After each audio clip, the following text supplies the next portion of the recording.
तमोरवे पपर सपर जन्य उपां सौगर्जितः से सोन्वगात्वा ऋण्यवारयन् भड़ये। जब ही कारागार से बाहर निकले बसदेव जी महाराज, बादलों से नहीं रागा, देखो देखो जैसे इनका रंग काला गलूटा घनश्याम, उसी तरह हम चलो हम भी स्वागत करते हैं। मानो बिजली में कहा कैसे स्वागत करोगे, अभी सरकार छोटे से है, हमारे पास तो जल है, अब जल उनके ऊपर पड़ेगा तो कहीं नमूनिया हो जाए तो नहीं नहीं, उन्होंने छूट दे रखा है कि यदि तम भगति मात्रेण पत्रम पुष्पम फलम जलम, जो ही हो अर्पित करो ना, हमारे पास जल है, हम जल से स्वागत करेंगे। तो उस समय पर पपर सपर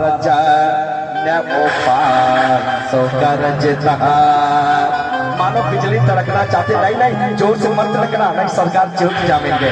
अब धीरे धीरे फुहारा पड़ने लगे, और जब फुहारा पड़ने लगे शेष जी महाराज से नहीं रह गया। अभी हमारे सरकार छोटे से हैं और ये बारिश हो रही, उन पे जल फट जाएगा, भीग जाएगा, नमूनिया हो जाएगा, सर्दी खांसी हो जाएंगे।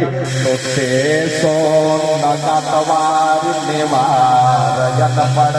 पीछे से आके शेषनाग छत्र उड़ा कि भीगने न पावे। जमुना के तट पे पहुंचे। अब जमुना देवी जब जमुना में प्रवेश किए ना, जमुना भगवान की पत्नी है, प्रवेश किए। अब जमुना महारानी जब देखा अपने प्राण वल्लभ प्रीतम को आते हुए ना, मिलने की बड़ी वंशक आकांक्षा आ गई, उठने लगे ऊपर को, उठने लगे ऊपर को, उठते अब दाढ़ी तक आ गई जमुना, ऊपर पाक से उठा लिए बसदेव जी। भगवान ने देखा ये देवी जी मान नहीं रही, ये मान नहीं रही देवी जी, तो पीछे से छटक के भगवान ने चरण लटका दिया, पीछे से चरण भगवान ने लटका दिया, मानो जमुना को एक पैर धम्म से मारे। एक संत बोल रहे काई को कहा भगवान कहना चाहते देवी जी तुम्हें दिखाई नहीं देता, ससुर जी हैं, मैं उठा के मुझसे मिलने चली आई, लाशरम है कि नहीं, ससुर जी के सामने आ रही हो, मैं उठा के मिलने। इसलिए भगवान ने पादप प्रहार कर दिया, जमुना घुटनों के बरोबर चली गई। एक संत कहते नहीं नहीं, इसलिए नहीं चली गई जमुना, तो कहा अपने प्राण वल्लभ प्रीतम से मिलने के लिए मुंह उठा के जमुना जब ऊपर चली ना, तो प्रीतम का मुख तो बाद में देखेंगे, और ससुर जी की दाढ़ी पहले दिख गई, इसलिए लाज के मारे घुटनों के बरोबर हो गई।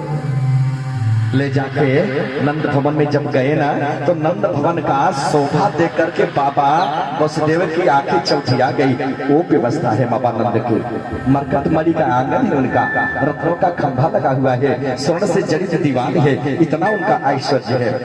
और उस समय माता जसोदा को कन्या हुई, बेहोशी अवस्था में पड़ी है, बालक को हाथ सुलाए और कन्या को उठाए लेके आए। कारागार में जब प्रवेश किए तो पीछे से आरे दरवाजा बंद होते चला जा रहा। कारागार में जब पहुंचे ना, हथकड़ी बेड़ी लग गई। क्या मतलब, ध्यान रखना, जब जीव ब्रह्म का सानिध्य प्राप्त करता है तो सारे बंधनों से मुक्त हो जाता है। जब कन्या रूपी माया को धारण करता, ग्रहण करता है, तो बंधन में पड़ जाता है। अब इधर का था सुनंदा जी, बुआ जी बहुत पहले से आई है भाभी की सेवा करने के लिए। आज प्रातः काल हुआ, बहुत देर हो गई, भाभी जी भी उठी नहीं, चल के जगाते हैं। अब सुनंदा जी जब जगाने के लिए गई ना, तो देखे नील कमल सा बालक किलकारी मार के खेल रहा, हाय गए हाय गए हाय गए कह के दौड़ लगाई। अब लोग पूछ रहे भैया कहाँ हाय गए, चुप चुप कुछ नहीं, आगे बढ़, हमारे भैया कहाँ है, वो तो गोष्ठ में है। उपनंद के पास दौड़ी दौड़ी गई, हाय गए हर बाबा नंद जप कर रहे, अभी तो भयो नहीं, आगे कछु पतो नहीं, अभी तो भयो नहीं, जब करे कब हो जाए लाला। पूछे भैया हाय गयो, एक ने पूछा कहा है, का कुछ नहीं, आपसे थोड़ी मतलब। बाबा ने कहा का भयो, का पले मेरा इनाम कहाँ है। बाबा ने चाबू उठा के फिर पकड़, ये अपना इनाम ले तू, कहा है, कहा बाबा आपके घर में लाला का जन्म भयो। 60 वर्ष के अवस्था में उछल पड़े बाबा ना। अब कहा था 84 गज के लहंगा सिलवा के गोपियां पहले से तैयार हैं, सब बधावा ले लेके आ रही है। एक बूढ़ी मैया श्रृंगार कर रही है, अब जो ओठ में लगाई जाती ना, आंख में लगा लिया, आंख वाला ओठ में लगा लिया, कान वाला नाक में, नाक वाला कान में, हाथ वाला पैर, सब उल्टा पुल्टा करके सज गई। मुख में एक ये दांत नहीं, 84 गज के लहंगा पहन रखी है, खूब सजी है बूढ़ी मैया।